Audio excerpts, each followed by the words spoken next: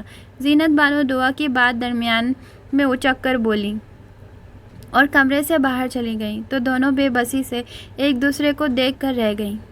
چلو دیکھتے ہیں امریکہ والوں نے کس قسم کا مال بھیجا ہے، حیا لاپرواہی سے بولی تو سندل چڑ سی گئی.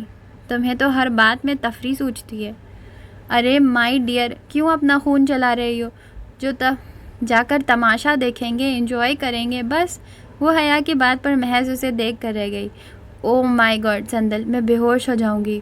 اف، اتنی منفرد اور نایاب چیز امریکہ والوں نے یہاں بھیج کیسے دی؟ ارے اگر اسے امریکہ کے میوزیم میں رکھ لیا جاتا تو دنیا کا 8واں عجوبہ رکھنے کا اعزاز ہی اسے ہی ملتا، اسی کے حصے میں آتا. حیا سندل کے کان میں گھسی کہہ رہی تھی، جبکہ خود سندل اپنی ہنسی کنٹرول کرنا مشکل ہو رہا تھا. شرم کرو تم دونوں، ایک انسان سے ملتی جلتی مخلوق کا یوں مذاق اڑانا کہاں کی شرافت ہے؟ حمزہ نے بظاہر انہیں لتاڑا. میں نے سندل، آپس کی بات ہے، میں نے خود بنا ہڈی کا انسان زندگی میں پہلی بار دیکھا ہے. سندل کا کہا بے ساختہ فضا میں بلند ہوا، کیونکہ تنویر عرف ٹونی جس طرح جسم کے ہر حصے کو ہلا ہلا کر بات کر رہا تھا، وہ اسے خاصا مضحکہ خیز بنا رہا تھا. زینت بانو اور نگہت بیگم خاندان کی دیگر خواتین کے ساتھ دوسری طرف بیٹھی ہوئی تھی، جبکہ شیطانوں کا یہ ٹولہ کونے کی میز پر بیٹھا بڑے زور و شور سے تنویر پر تبصرے کر رہا تھا. باجی، لگتا ہے کہ اوون میں کیک بناتے ہوئے شاید ان کے بال جل گئے تھے. دعا نے کھلکھلاتے ہوئے اس کے ماتھے کے اوپر سرمئی اور گولڈن امتزاج کے بالوں پر چوٹ کی. ہائے، مجھے تو ان کے بال دیکھ کر نوڈلز یاد آ رہے ہیں. آباد نے اس کے ٹائٹ پرم بالوں کو نشانہ بنایا. اسی اثنا میں ذکیہ پھپھو اسے لیے ان کی میز پر آ گئی. بیٹا، یہ تمہارے سلطان ماموں کی بیٹی سندل اور یہ مشتاق ماموں کی لڑکی حیا ہے. انہوں نے باقیوں کو یکسر نظر انداز کر کے صرف ان دونوں کا تعارف کروایا. دونوں کو مجبوراً اسے ہلتے جلتے شخص کو دیکھ کر مسکرانا پڑا. Oh hello beautiful girls, I am Tony from America. Tony نے بڑی اسٹائل سے ان کی جانب مصافحہ کے لیے ہاتھ بڑھایا، جسے دونوں نے ہی نظر انداز کیا. البتہ سندل کے برابر بیٹھے آباد نے سرعت سے ٹونی کا ہاتھ تھام لیا. ہیلو، آئی ایم آباد فرام ملتان. آباد کی اس حرکت پر سبھی کو اپنی ہنسی روکنا محال ہو گیا، جبکہ ٹونی کچھ بدمزہ سا ہو گیا. اسی دم ذکیہ پھپھو کسی کے بلانے پر دوسری جانب چلی گئی تو حمزہ نے فوراً سوال داغا. ہاں تو مسٹر ٹونی، آپ امریکہ میں کیا کرتے ہیں؟ ضرور وہاں کے باتھ روم صاف کرتا ہوگا. سندل منہ ہی منہ میں بڑبڑائی. ٹونی بھائی، آپ کیا مائیکل جیکسن سے بہت متاثر ہیں؟ آباد بڑی خوش اخلاقی سے بولا. یس مائی بردر، لیکن تمہیں کیسے معلوم ہوا؟ ٹونی اپنے کندھے کو ایک جھٹکا دیتے ہوئے بولا تو بے ساختہ حیا کا کہا بلند ہو ہی گیا. دراصل امریکہ میں رہنے والے لوگ مائیکل جیکسن کو بہت پسند کرتے ہیں، اس لیے. حیا نے آگے ٹکڑا لگایا تو ٹونی، جو حیا کے یوں ہنسنے پر تھوڑا حیران ہوا تھا، اب ریلیکس سا ہو گیا. کچھ دیر بعد ذکیہ پھپھو اسے کسی اور سے ملوانے لے گئیں تو سب نے شکر کا کلمہ پڑھا. دل کے ارماں آنسوؤں میں بہہ گئے. وہ حزب معمول صفائی کرتے ہوئے ساتھ ساتھ اپنا سر بھی الاپ رہی تھی کہ ماں اس کی زبان کو بریک لگ گئے تھے. ڈرائنگ روم کے دروازے کے فریم میں تصویر کے مانند بے حس و حرکت کھڑا وہ اجنبی بڑے غور سے اسے دیکھ رہا تھا. کون ہے جی آپ؟ یوں بت کی طرح کیوں کھڑے ہیں؟ حیا تیز لہجے میں بولی. آپ غالباً ابھی رو رہی تھی، کوئی تکلیف ہے آپ کو؟ نوار کی بات حیا کے تلووں پر لگی، سر پر بجھی۔ مسٹر، میں رو نہیں رہی تھی، گانا گا رہی تھی، اور تکلیف مجھے نہیں بلکہ آپ کو ہے۔ آپ اپنا ڈاکٹر سے علاج کروائیے، بلکہ کان کے ڈاکٹر سے، یعنی حد ہو گئی، اتنی سریلی اور مدھر آواز کو رونے سے تشبیہ دی جا رہی ہے۔ حیا بولتی چلی گئی، پھر ذرا چونکی۔ ویسے آپ ہے کون جو منہ اٹھائے آنکھیں پھاڑے یوں مہمان خانے میں گھس آئیں؟ کہیں آپ صرف بیچنے والے تو نہیں؟ او خدایا، آپ تو اندر چلے آئیں۔ یہ خیال ذہن میں وارد آتے ہی وہ کچھ پریشان سی ہو گئی۔ لا حول ولا محترمہ، کیا آپ کو صرف بیچنے والا نظر آتا ہوں؟ نوار بھنا کر بولا۔ ارے سمیر، تم ابھی تک یہیں کھڑے ہو؟ میں نے تم سے کہا تھا کہ اندر چل کر بیٹھو، ابھی آتا ہوں۔ اور کہتے جو ہی حمزہ کی نگاہ جھاڑن اٹھائے حیا پر پڑی تو وہ پوری سچویشن سمجھ گیا۔ حیا، باقی صفائی بعد میں کر لینا، پہلے ہمارے لیے 2 کپ چائے بنا کر بھجوا دو۔ حمزہ کے شاہی حکم پر وہ اندر ہی اندر تل ملا کر خاموشی سے باہر چلی گئی۔ ذکیہ پھوپھو نے اپنے بیٹے کا رشتہ سندل کے لیے بھیجا تو گویا سندل کی زندگی میں طوفان ہی آ گیا۔ اف، وہ نوڈلز جیسے بالوں والا شخص ہی میرے لیے رہ گیا ہے جو بنا ہلے جلے ایک سانس بھی نہیں لے سکتا۔ اس اسپرنگ نما تھرکتے انسان سے ہرگز شادی نہیں کروں گی۔ سندل نے تو جیسے ہتے سے اکھڑ گئی۔ امی، آپ ابھی اور اسی وقت پھوپھو کو انکار کر دیجیے، وہ زینت بیگم کا گھٹنا پکڑ کر ملتجانہ انداز میں بولی۔ ارے کیا باولی ہو گئی ہو، آج کل تم عام سے عام رشتے بھی لڑکیوں کو ملنا مشکل ہو رہا ہے۔ تمہارے لیے آیا اتنا اچھا رشتہ منع کر دوں؟ یہ حماقت میں نہیں کروں گی۔ زینت بانو نے اسے ہری جھنڈی دکھائی تو وہ ہراساں سی ہو کر نگہت بیگم کی طرف دوڑی۔ تائی امی، پلیز آپ ہی کچھ کیجیے، سندل رو دینے کو تھی۔ سندل بچی، کیا برائی ہے تنویر میں؟ پڑھا لکھا ہے، امریکہ سے آیا ہے، اور پھر ذکیہ کا اتنا بڑا گھر ہے، نوکر چاکر ہیں، تم عیش کرو گی۔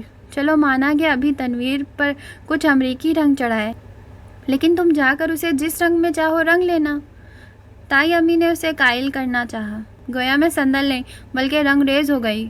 وہ دل ہی دل میں سلک کر بولی، آپ لوگ کچھ بھی کہیں لیکن میں اس اول جلول انسان سے کبھی شادی نہیں کروں گی۔ وہ انتہائی ہٹیلے انداز میں کہہ کر پیر پٹکتی ہوئی کمرے سے باہر چلی گئی۔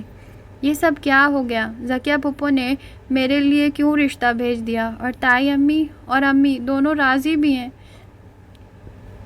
یہ سوچ کر اس کے جسم سے گویا روح کھینچ لی گئی۔ اور حمزہ تو بالکل خاموش ہے۔ وہ کیوں خاموش ہے؟ کیا وہ چاہتا ہے کہ میری شادی کسی سے بھی ہو جائے؟ سوچتے سوچتے ذہن اس نقطے پر آ کر منجمد سا ہو گیا۔ حمزہ، کیا تمہاری زندگی میں میری کوئی اہمیت نہیں، کوئی وقت نہیں؟ تمہارے دل کے کسی بھی کونے میں میری شبیہ نہیں؟ نہیں، ایسا نہیں ہو سکتا۔ خود سے بولتے ہی وہ ایک اذیت محسوس کر کے بے قرار سی ہو گئی۔ بے ساختہ انکشاف کہ حمزہ کو اس کی ذات سے کوئی دلچسپی نہیں اسے ادموا سا کر گیا۔ میں حمزہ کے سامنے اپنی محبت کے خاطر اپنی انا و پندار کو ایک طرف رکھ کر اس کا ساتھ مانگ لوں گی۔ میں اسے بتا دوں گی کہ ان آنکھوں نے صرف اس کے سپنے دیکھے ہیں، اس دل نے صرف اس کی چاہت کی تمنا کی ہے، اس روح کو صرف اس کی قربت کی خواہش ہے۔ وہ خود فراموشی کے عالم میں بولتی چلی گئی، لیکن یک لگ چونکی۔ اگر اس نے میرے ہاتھ کو جھٹک دیا، میرے سنگ چلنے سے انکار کر دیا تو پھر میں مر جاؤں گی، میں زندہ نہیں رہ سکوں گی۔ نہیں، میں اسے کبھی نہیں بتاؤں گی، کیونکہ میں اس کی جدائی تو برداشت کر سکتی ہوں، لیکن اپنی محبت کی توہین اور اس کی بے اعتنائی سہ نہیں پاؤں گی۔ وہ خود سے بولتی بے تحاشا رو دی۔ وہ پوری شدت سے حمزہ کی طرف سے کیے کسی رد عمل کی منتظر تھی، لیکن وہاں تو ہنوز خاموشی تھی۔ وہ پہلے ہی کی طرح صبح آفس چلا جاتا اور شام کو آ کر اسی طرح دو اور آباد سے ہنسی مذاق کرتا، گویا جیسے کچھ ہوا ہی نہ ہو، سب کچھ معمول پر ہو۔ حمزہ احمد، میری پوری ہستی ڈول گئی اور تمہیں اس کی کوئی پرواہ ہی نہیں؟ حمزہ کی خاموش نگاہوں سے دیکھتے ہوئے وہ انتہائی تلخی سے خود سے بولی، یہاں اکیلے کیوں بیٹھی ہو؟ ابتدائی رات کی تاریکی میں سندل کو مزاح ملوہ پسماردہ سا لان میں بیٹھا دیکھ کر حیا نے استفسار کیا، لیکن سندل ہنوز خاموش بیٹھی رہی۔ سندل، تم ہاں کر دو۔ حیا کے اس بات پر سندل نے انتہائی تڑپ کر اسے دیکھا تو وہ کچھ شرمندہ سی ہو گئی۔ یہ تم کہہ رہی ہو حیا؟ تم؟ کم از کم مجھے تم سے تو یہ امید نہیں تھی، وہ انتہائی دکھ سے بولی۔ تو حیا آسمان کے سینے پر ڈھلتے دنوں کے اداس چاند کو دیکھ کر مسکرا دی۔ سندل، ہم لڑکیوں کو اپنی پسند و ناپسند کا اختیار دیتا ہی کون ہے؟ اور پھر ایک متوسط گھرانے کی لڑکی کے والدین میں اتنی ہمت کہاں ہوتی ہے کہ وہ تنویر جیسے امیر گھرانے کے لڑکے کو محض بیٹی کے ناپسند کرنے پر منع کر دیں۔ حیا نے اسے حقیقت کا آئینہ دکھایا تو وہ بے بس ہو کر رو دی۔ حیا، کیا یہ تنویر دنیا کا آخری مرد ہے؟ کوئی اور بھی رشتہ تو آ سکتا ہے، وہ قدرے لجاجت سے بولی، لیکن اتنا اچھا رشتہ آنے کا تو گارنٹی نہیں دی جا سکتی۔ حیا سمجھانے والے انداز میں بولی، اس رشتے میں اچھائی کیا ہے؟ وہ تنفر سے بولی، سندل، پیسہ آج کی سب سے بڑی ضرورت ہے۔ تنویر پڑھا لکھا ہے، لاکھوں کی جائیداد کا وارث، اور پھر لڑکے کی صورت و شکل نہیں بلکہ اس کی جاب اور مضبوط فیملی بیک گراؤنڈ دیکھا جاتا ہے، اور یہ دونوں چیزیں تنویر کے پاس ہیں۔ نہیں چاہیے مجھے ایسا پیسہ جس میں سکون اور اطمینان نہ ہو، اور کیا کرنا ہے ایسے مضبوط فیملی بیک گراؤنڈ کا جو ہمیں دل کی سچی خوشیاں نہ دے سکے۔ سندل نے بولتے بولتے سر اٹھایا تو سامنے حمزہ کو کھڑا پایا۔ حمزہ بھائی، آپ ہی اس لڑکی کو کچھ سمجھائیے، حیا جیسے تھک کر بولی، اور وہ اندر چلی گئی۔ حمزہ سندل کے مقابل بیٹھ گیا اور بغور اسے دیکھے گیا جو اسے اس وقت ایک بے قرار روح کی مانند لگ رہی تھی۔ سندل، کیوں اتنا پریشان ہو رہی ہو؟ دیکھو، اکثر لڑکیوں کے ساتھ ایسا ہوتا ہے کہ شروع میں انہیں اپنے لیے آیا رشتہ پسند نہیں آتا، لیکن بعد میں سب کچھ ٹھیک ہو جاتا ہے۔ واہ بھائی حمزہ، بہت خوب بات کہی ہے تم نے، کیا جانتے ہو تم لڑکیوں کی نفسیات کے بارے میں؟ وہ استہزائی انداز میں بولی، بعد میں سب ٹھیک یوں ہو جاتا ہے کیونکہ لڑکیاں اپنی خواہش و آرزوؤں کو سمجھوتے کی قبر میں دفن کر دیتی ہیں۔ سندل کے لہجے میں تلخی ہی تلخی تھی۔ کتنا کٹھور ہے یہ شخص جس کو میرے دل نے اپنا محبوب مانا ہے۔ میرا محبوب خود ہی مجھ سے کسی اور کی صحت سجانے کو کہہ رہا ہے جس سے میں محبت تو کیا پسند تک نہیں کرتی، اور اسی کے ساتھ زندگی گزارنے کو کہہ رہا ہے۔ ٹھیک ہے حمزہ، تمہیں اگر میری زندگی سے جانا ہے تو بے شک جاؤ، لیکن جاتے جاتے صرف اتنا بتا دو کہ تمہارے بنا میں جیوں کیسے تمہارے تصور کو اپنے ذہن کے پردہ سے باہر نکالوں، کیسے اپنے دل پر بنی تمہاری تصویر کو کھرچ ڈالوں، کیسے اپنی روح سے تمہاری خوشبو، تمہاری الفت کو مٹا ڈالوں جو میرے جسم کے روئے روئے میں حلول کر گئی ہے۔ اذیت کا ایک لامحدود سمندر محسوس کر کے وہ دل ہی دل میں سوچے گئی، اور پھر انتہائی خاموشی سے اٹھ کر وہاں سے چلی آئی۔ حمزہ نے اس کے نڈھال و شکستہ قدموں کو بغور جاتے دیکھا اور خود بھی ایک اذیت محسوس کر کے آنکھیں میچ گیا۔ نیند کی پری اپنے پروں پر رات کے اس پہر ڈھیر سارے سپنے سمیٹ کر لاتی ہے اور ہماری خواب دیدہ آنکھوں میں اتار کر چلی جاتی ہے۔ یہ سپنے جو ہمارے شب کی تنہائی کے بہت دلکش ساتھی ہوتے ہیں، جو ہمیں سخیل کے ذریعے اپنے پروں پر بیٹھا کر ہماری من چاہی دنیا میں لے جاتی ہے۔ انہی سپنوں کی بدولت ہماری بے رنگ سی زندگی میں رنگ سے بھر جاتے ہیں، لیکن جب یہ ہم سے جدا ہو جاتے ہیں تو ساتھ ساتھ یہ ہماری آنکھوں کو بھی بنجر و ویران کر جاتے ہیں۔ اور اس رات کوئی سپنوں کی پری اس کی آنکھوں میں نہیں اتری تھی، حتیٰ کہ نیند کی دیوی بھی اس پر مہربان نہیں ہوئی تھی۔ وہ رات اس نے آنکھوں میں کاٹی۔ سمیر کے گھر والے حیا کا ہاتھ مانگنے آئے تھے۔ گھر بھر میں جیسے ایک خوشی کی لہر دوڑ گئی تھی۔ سمیر حمزہ کا کلیگ اور بہت اچھا دوست تھا۔ حیا کے چہرے پر سچی خوشیوں نے رنگ اور ہونٹوں پر شرمیلی مسکراہٹ دیکھ کر سندل نے بے ساختہ اس کی دائمی خوشیوں کی دعا مانگی تھی۔ رمضان المبارک کا چاند نظر آ گیا تھا۔ سبھی خوش اور پرجوش تھے سوائے سندل کے، جس کی ذات کا ساحل بالکل ویران تھا۔ خواہشوں اور خوشیوں کی لہریں جیسے اس ساحل کا راستہ بھول بیٹھی تھی۔ حیا کچن میں سحری کی تیاری کرتے ہوئے حزب عادت گنگنا رہی تھی۔ آج اس کی گنگناہٹ میں ایک ترنگ، ایک خوشی کی کھنکھناہٹ بخوبی محسوس کی جا سکتی تھی۔ حیا باجی، رمضان کے اس مقدس مہینے میں تو اللہ تعالیٰ شیطان کو بند کر دیتا ہے، پھر یہ کون سا شیطان ہے جو آپ کو گنگنانے پر مجبور کر رہا ہے؟ کہیں یہ سمیر بھائی؟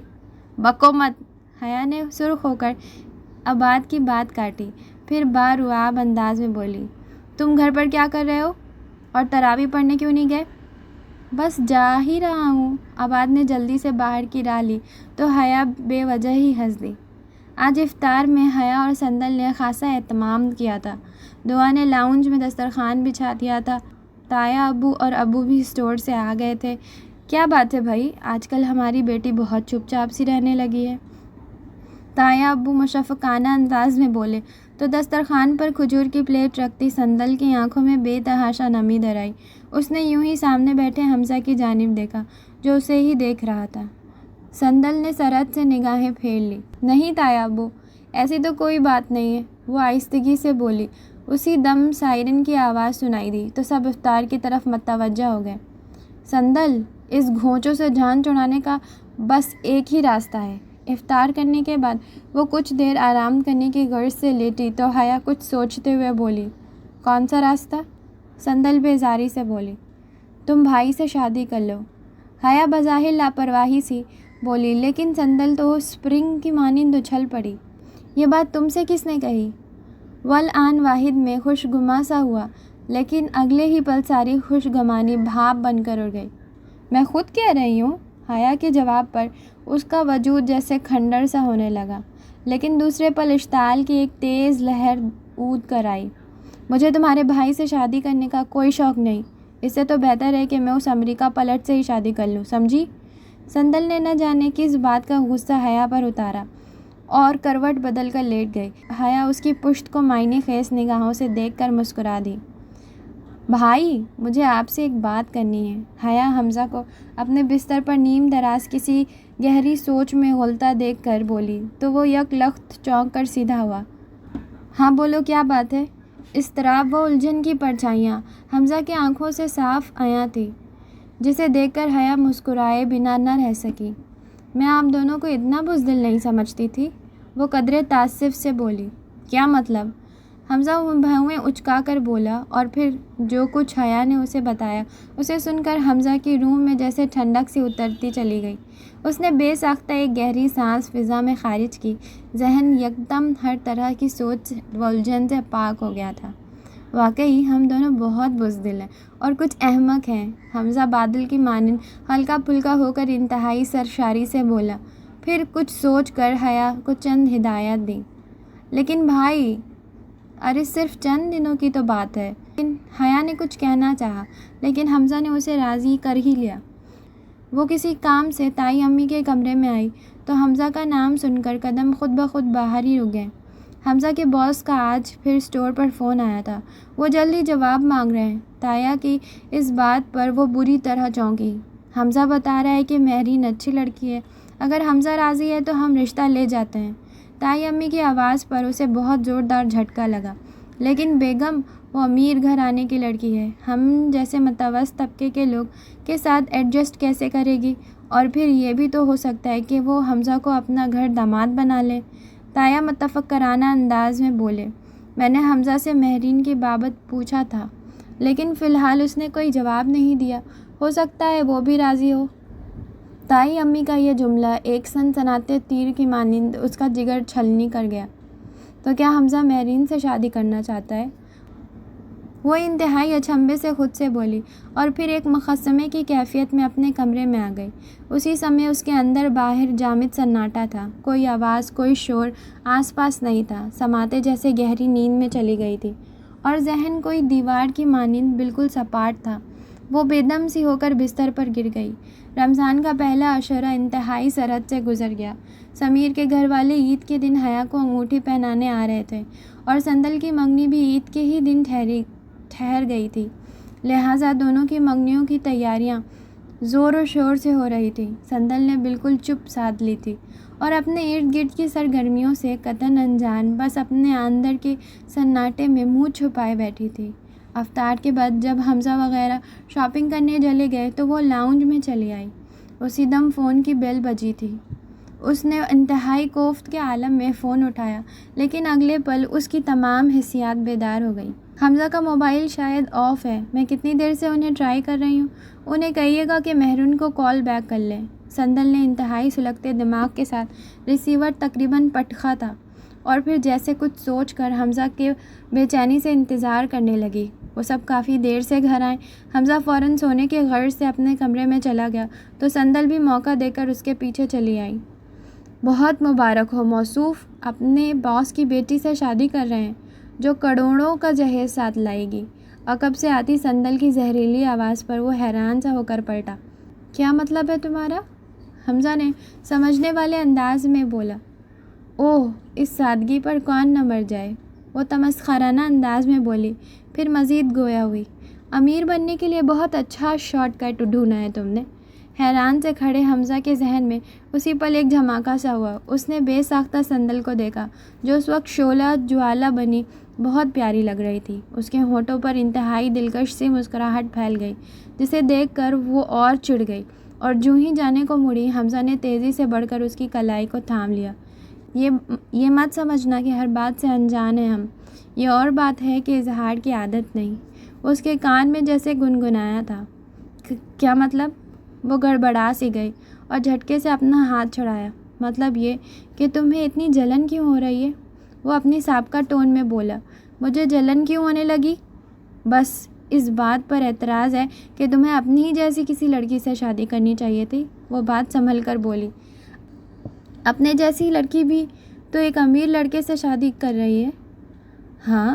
حمزہ کی بات پر اس نے انتہائی حونقوں کی طرح اسے دیکھا، پھر بری طرح چڑ کر بولی، تم بھاڑ میں جاؤ، مجھے کوئی فرق نہیں پڑتا، اور انتہائی غصے میں کمرے سے چلی گئی، جبکہ حمزہ کتنی ہی دیر ایک مسحور کن کیفیت میں کھڑا رہا۔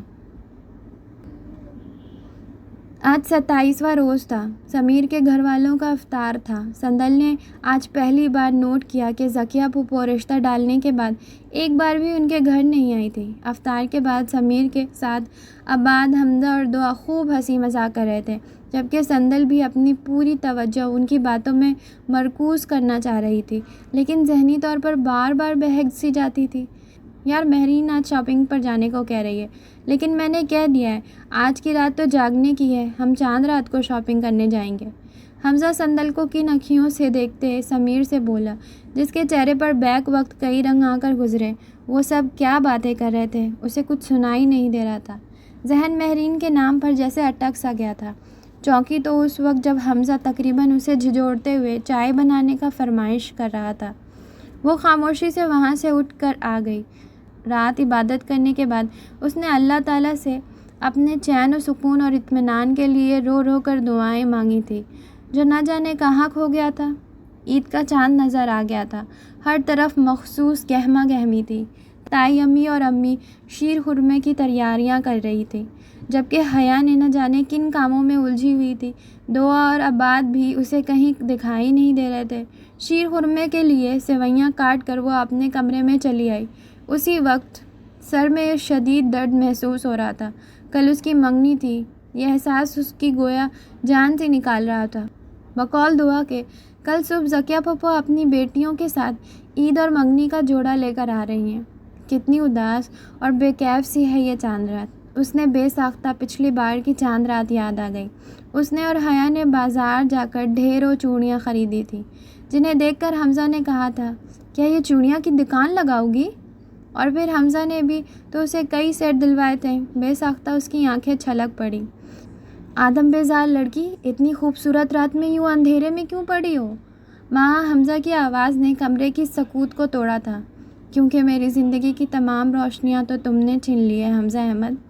اس نے تلخی سے سوچا۔ حمزہ نے بٹن آن کیا تو یک دم پورا کمرہ روشنیوں میں نہا گیا۔ اس نے بے ساختہ اپنا بازو آنکھوں میں دھرا۔ حمزہ، مجھے تنگ مت کرو اور یہاں سے جاؤ، میں سونا چاہتی ہوں، وہ رکھائی سے بولی۔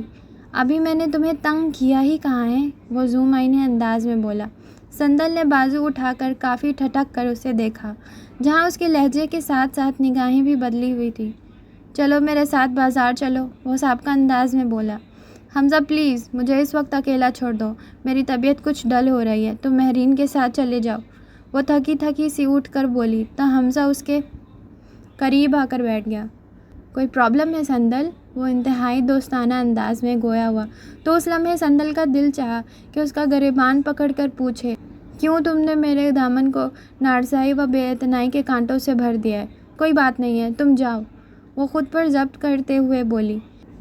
اچھا چلو میں تمہیں ایک مزے کی بات بتاتا ہوں، تمہاری منگنی اس ٹونی فرام امریکہ سے نہیں ہو رہی، وہ بڑے ڈرامائی انداز میں بولا تو سندل بہت چکا سا ہو کر اسے دیکھے گئی۔ کیا میری منگنی تنویر سے نہیں ہو رہی؟ اس نے انتہائی تحیر کے عالم میں اس سے استفسار کیا۔ جی جناب، ذکیہ پھوپھو کو تو امی کے کہنے پر چچی نے بہت پہلے انکار کر دیا تھا۔ تو پھر مجھے پہلے کسی نے کیوں نہیں بتایا؟ اس منگنی کی وجہ سے میں نے کتنی ذہنی کوفت اٹھائی۔ وہ انتہائی جھنجھلا کر بولی۔ منگنی تو تمہاری کل ہے، لیکن تنویر سے نہیں، بلکہ… وہ کہتے کہتے اچانک رکا۔ حمزہ، شرافت سے بتاؤ کہ کس سے ہے؟ وہ بمشکل اپنا اشتعال ضبط کرتے ہوئے بولی۔ مجھ سے۔ وہ انتہائی دلکشی سے مسکراتے ہوئے بولا، جبکہ وہ حق دق سے چند ثانیے بس اسے دیکھتی رہ گئی۔ کیا کہا ہے تم نے؟ وہ ہکلا کر بولی۔ بھائی مجھ سے، یعنی حمزہ احمد سے۔ اور کس کی اتنی مجال ہے کہ کوئی تمہیں مجھ سے یوں چھین کر لے جائے؟ میں تو بس یہ سوچ کر خاموش تھا کہ تنویر مجھ سے زیادہ ویل سیٹ ہے، ہو سکتا ہے کہ تمہیں اور چچی کو۔ لیکن اگلے ہی پل اس کی زبان کو بریک لگ گئے۔ سندل نے بے تحاشا ہو کر رونا شروع کر دیا۔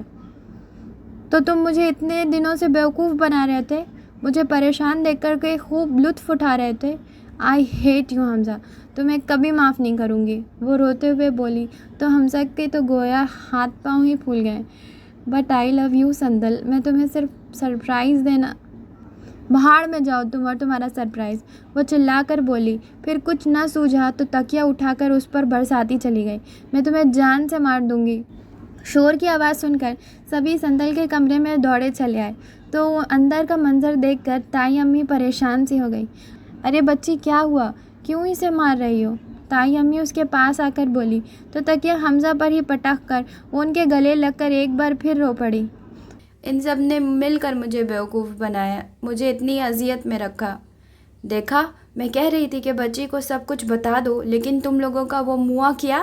وہ ذہن پر زور ڈالتے ہوئے کچھ یاد کرنے لگی۔ سرپرائز امی، حیا کی آواز ابھری، جبکہ سندل سر کندھے سے نکال کر انتہائی شکوہ کنہ نگاہوں سے تائی امی اور اپنی امی کو دیکھ رہی تھی۔ حمزہ، یہ سب کارستانی تمہاری ہے، اب تم ہی میری بچی کو مناؤ، ورنہ یہ بات اگر تمہارے بابا تک پہنچ گئی تو سمجھو منگنی کینسل۔ تائی امی حمزہ کو ڈانٹتے ہوئے بولی۔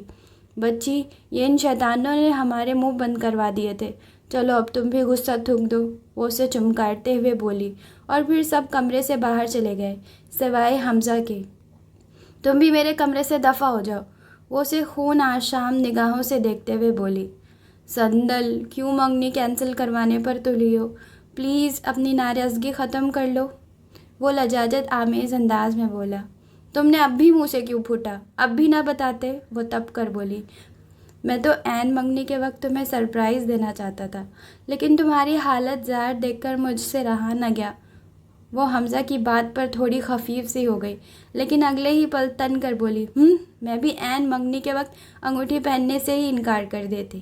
اچھا، وہ مسکرایا، پھر اس کے تھوڑا قریب آ کر سرگوشیانہ انداز میں بولا، یہ تو ہم بھی جانتے ہیں، ہم سے یوں نہ چھڑا سکو گے دامن، کیونکہ نہ صرف ہم تمہاری آرزو رکھتے ہیں، بلکہ کچھ تم بھی ہماری الفت رکھتی ہو۔ وہ بری طرح جھیپ گئی۔ تمہیں یہ خوش فہمی کیسے لاحق ہو گئی؟ وہ اپنے آپ کو سنبھال کر بمشکل بولی۔ حیا دی گریٹ، جس نے مجھے تمہارے دل کی حکایت بتا کر مجھے فیصلہ کرنے کی قوت دی، وگرنہ اپنے ٹھکرائے جانے کا خوف مجھے کوئی فیصلہ نہیں کرنے دے رہا تھا۔ یہی کہ اب لیلا بی بی بنی چپکے بھائی کی محبت میں نیر بہا رہی تھی۔ یکدم حیا کی آواز کمرے میں گونجی، جو دروازے میں منہ ڈالے شوخی سے مسکرا رہی تھی۔ میں تم سے تو بعد میں نپٹوں گی، وہ دانت پیس کر بولی، لیکن پھر کچھ یاد آنے پر حمزہ سے گویا ہوئی۔ لیکن تم تو مہرین سے شادی کرنا چاہتے تھے۔ یہ تم سے کس نے کہہ دیا؟ میں مہرین سے نہیں بلکہ مہرین مجھ سے شادی کرنا چاہتی تھی۔ میں تو صرف تم سے شادی کرنا چاہتا ہوں۔ Light and dark pink colour کے کنٹراسٹ سوٹ میں سندل کو نگاہوں میں جذب کرتے ہوئے وہ ترنگ سے بولا۔ لیکن مجھے تو تم سے شادی نہیں کرنی، وہ اٹھلا کر بولی، سر سے جیسے ساتوں پہاڑ سرک گئے تھے۔ حیا، مارکیٹ چلو، مجھے ڈھیر ساری چوڑیاں لینی ہیں، وہ حیا کو مخاطب کرتے ہوئے چہک کر بولی۔ اس کے ساتھ کمرے سے باہر نکل گئی، جبکہ حمزہ بھی انتہائی سرشار سا ہو کر ان کے پیچھے چل دیا۔ یہ تھا ہمارے افسانہ کا اختتام، اور آپ سبھی لوگ جانے سے پہلے ناول کو… یہ تھا ہمارے افسانہ کا اختتام، اور آپ سبھی لوگ چینل کو سبسکرائب ضرور کریں۔